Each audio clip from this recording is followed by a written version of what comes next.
안녕하세요. SDTV입니다. 이번엔 헤르페스 바이러스에 대해 설명드리겠습니다.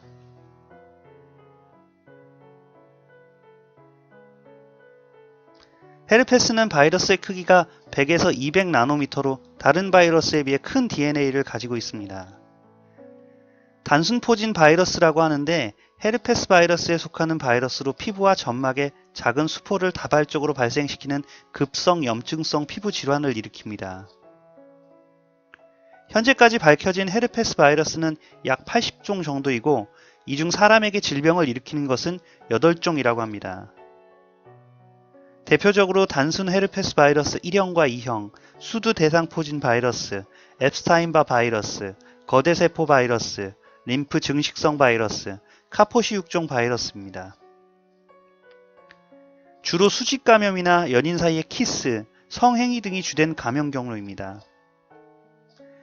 감염되고 나면 몸의 면역 기능이 떨어졌을 때 반복적으로 재발함으로 면역을 강화시켜 재발을 억제하는 예방이 중요하며 현재까지는 감염된 후 완치는 불가능하다고 합니다.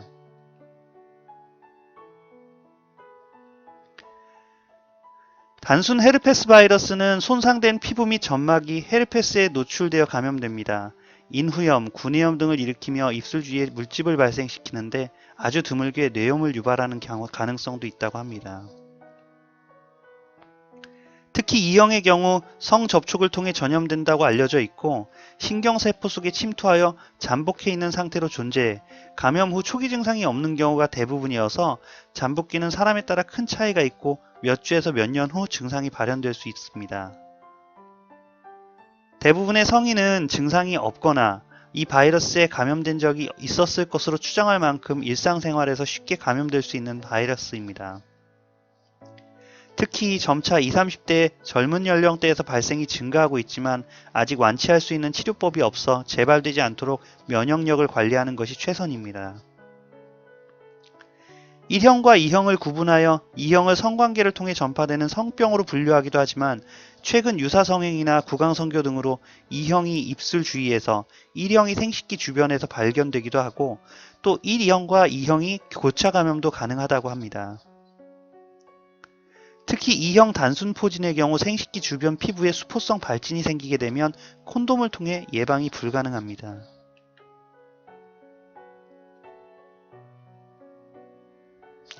일형 헤르페스의 증상은 감염 초기 구내염 및 인후염 증상이 흔하지만 재발되면 입, 입술, 입술 주위, 구강 점막, 입 천장 등에 수포가 발생되기도 합니다. 성기 단수 포진을 발생시켜 2형 헤르페스의 경우 성병으로 인식하기도 합니다. 음부 및 성기 주변에 수포를 발생시킨 후 터지고 궤양이 생겼다가 자연 치유됩니다. 재발 시 열감이나 부종, 배뇨 시 통증 등을 유발하기도 하지만 증상이 경미하여 감염 여부를 모르는 경우도 흔하다고 합니다.